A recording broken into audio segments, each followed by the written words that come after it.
director like Kevin Smith who really knows Superman, because I've heard before they've had other directors in mind, Tim Burton or somebody, who I've seen concept sketches of Superman wearing all black and his S was silver and he didn't have a cape, and that's not Superman. That's not Superman. It never has been. They need a director that understands the character and knows what he's all about. I do agree with Tony. You know, I think at least he should be on the set and say, hey, this is this, and you shouldn't be doing that, and he should be the creative consultant. Exactly. Like that. Exactly. Not to hype this up too much, I just read that, I believe it was Mark Millar, has signed like a 6 or 9 deal with Warner Brothers and the new Superman series, and that's a comic book guy, so I'm pretty sure he knows very well the mythology of Superman. Of course, unfortunately, Mikey, he'll have Lex Luthor in there, but I know he'll probably use Brainiac, and oh, and let's not forget the one that just set Superman off, his goofy little villain, which I would really like to see, Mr. Mxyzptlk. I really want to see a little poor imp guy just make Superman think him out and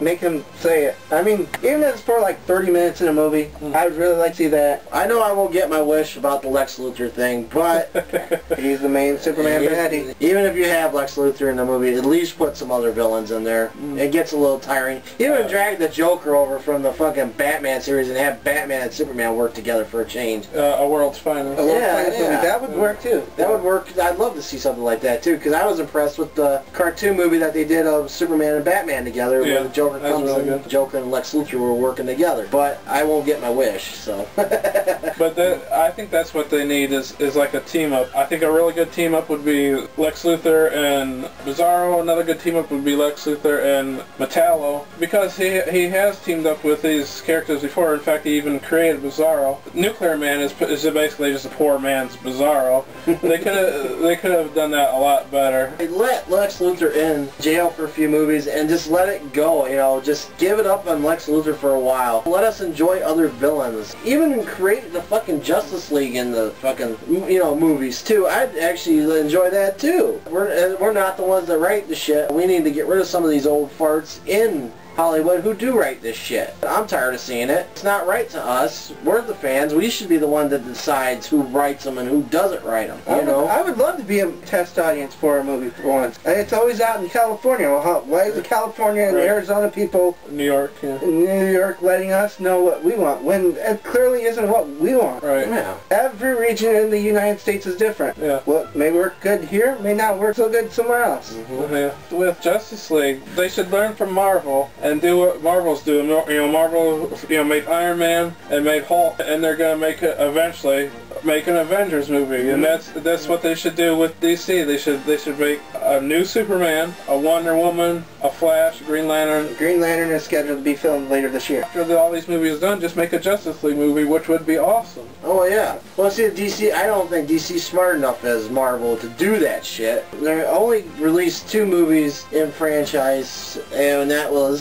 Superman and Batman. And Marvel has done more than DC has. DC would actually get a brain and actually start doing it more of their characters. I mean, they're doing it in the animated series and shit, but that's it. They've only come out with 3 animated movies already, with 3 or 4 animated movies already, and that's it. What has Marvel been doing? Marvel's got their animated series, which is released a lot more, and they got the regular movie series too. I mean, but what's going with Marvel versus DC, Marvel's actually can sort of control their own destiny. DC is an entity of Time Warner. They're really on one of the back burners where they can't really say, well, we want to do this, we want to do that. Time Warner's got to say, Time Warner's got shareholders and stockholders that they've got to worry about. That's the problem with being an entity in one whole big corporate thing. That's the downfall of DC, unfortunately. I know they want to do a Green Lantern one and film it later September this year. I know they've got Jonah Hex slated,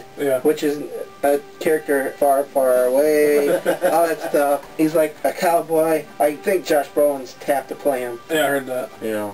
But, and I know that there was a talks to have a Teen Titans live-action movie, which would have been really cool. I know there's been talks for years of Wonder Woman, with Megan Fox being the last one to be rumored to play Wonder Woman. But I honestly don't think DC, being part of Warner Brothers and Time Warner, actually has enough judgment on their own, which unfortunately just hurts them more and more. Well, I would figure with the success of The Dark Knight, with as much as it's made, I would figure that they would automatically say, hey, you know what, this made this much money, let's go and start making some more DC movies. But they're not going to do that. Even though this made them a big amount of money, they don't really care. It's like comics are like on the back burners for everything. Oh, it's a shame though, it's got to be like that with comic books and horror movies and all the other stuff we like watching. So if they would do that more often with the kind of stuff that we watch, the kind of stuff that we read and everything else, then they'd actually make a good profit. It's never going to change. I think it is changing now, because if you look back, they didn't have these kind of comic book movies, and now that our generation is becoming leaders in the movie industry, we're getting to see movies that we want to see. I think eventually, you know, it's not quite there yet, but eventually we'll get to where the movies are our movies. These are movies that we like, because eventually our age people will be up in the executive levels, and you know, these old farts are going to die off, and we'll have new people eventually in there. And exactly like Dark Knight Returns. That was good. I mean, that was brilliant. Just the way that was made. Why can't, you know, there needs to be a Superman movie like that. Right. That just takes it all back to the beginning, makes it more about the character itself. I actually think we were a little bit lucky with Superman Returns, because I heard rumor that it was going to be directed by Brett Ratner. I read every X-Men comic book twice. Which I think would have been a worse movie than what Bryan Singer would have done. But maybe that's what it needed. Superman needed it has to get bad before it can get better, before it can rise up. So That's what it's always is. But you said Brett Ratner. Ironically enough, it was Brett Ratner that directed X-Men 3. Yeah.